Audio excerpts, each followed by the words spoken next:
You're watching Talking About Orcs. In this episode of Talking About Orcs, we're going to be going over the Codex Blood Angels. Newly released, the Blood Angels add a few twists to the standard Space Marines that you should be aware of. I'm going to start with some of the special characters. The first one is Mephiston, Lord of Death. He is going to be very hard to deal with, there's no doubt about that. The only thing you can really do is hope to tie him up, because he does only have 4 attacks, which means he's only going to be killing 4 guys a turn plus your fearless wounds. It means that he's going to be tied up. You can tie up a squad of 30 orcs for quite a while. And he doesn't have an invulse save, so if you can hit with the power claw and wound with the power claw, you eventually might even whittle him down from his 5 wounds. But there's definitely something to be aware of. Mephiston does have power that makes him move like use a jump pack, and he has fleet, so he has that potential 24-inch assault range to look out for. Next one is a Sanguinator, which is basically the same thing, except he's only toughness 4, so you're going to get a good volume of attacks. He is immune to instant death, so you won't be power clawing him out. But he, with 3 wounds and toughness 4, and without feel no pain, he's going to be around for a while. He's not going to be around for anywhere near as long as Mephiston would be. But he does add a lot of buffs to guys around him, so you got to watch out for that +1 attack he get bubble of his. And he's going to boost a sergeant in the army too, so he's going to add a lot of power to other models as well. Tycho, just real quick on him, he has the Rights of Battle, which gives everybody leadership 10, so it's going to be harder to break units, and he gets an extra D6 pin on vehicles, so you definitely don't want him assaulting your battle wagons if you can avoid it. And lastly is Seth, Chapter Master Gabriel Seth. He has a base strength 8 weapon, so look out. So you don't want to go taking him out with knobs, because he will instant death the knobs. So that's it for the special characters. Other things, let's see. Psychic powers. There's a couple of psychic powers that I want to talk about. Is first of all, is Might of Heroes, which gives plus D3 attacks. That could be bad. Mephiston will be using it. You won't always get it, of course, and you won't always get D3 attacks, so he will be going through a few extra orcs a turn, but not too much.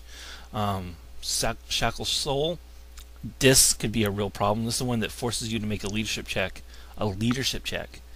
before doing any action.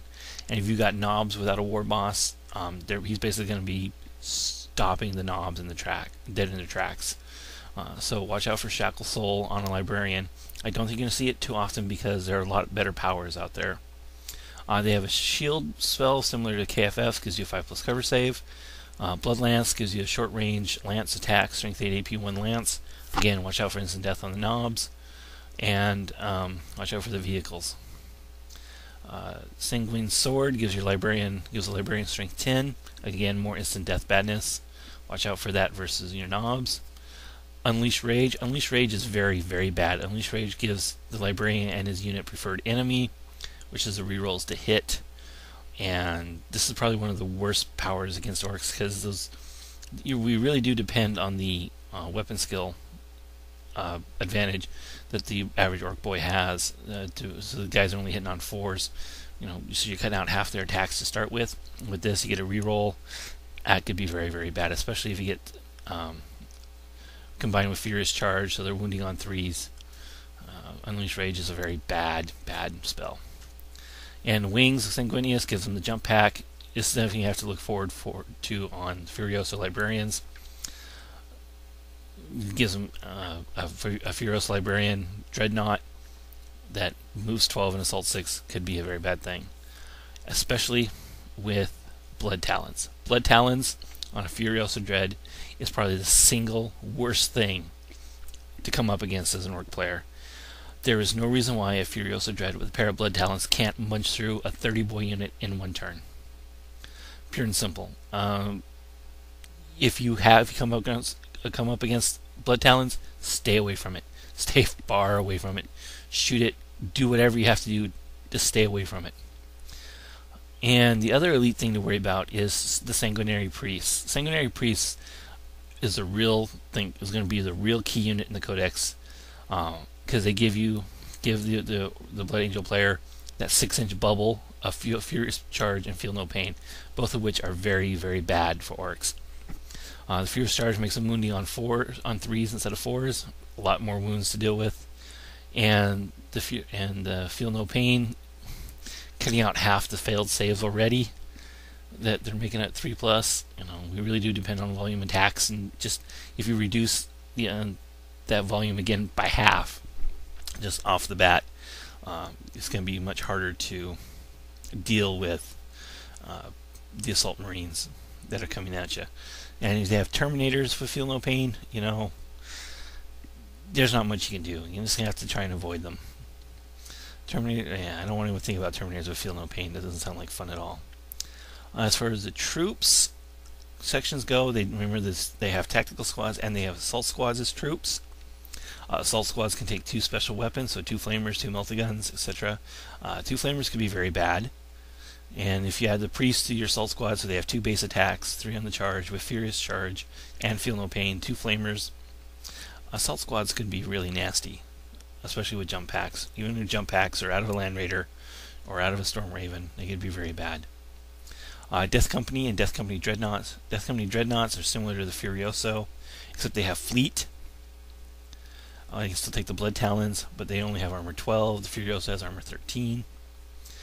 But I don't think you're going to be seeing a whole lot of Death Company or Death Company Dreads.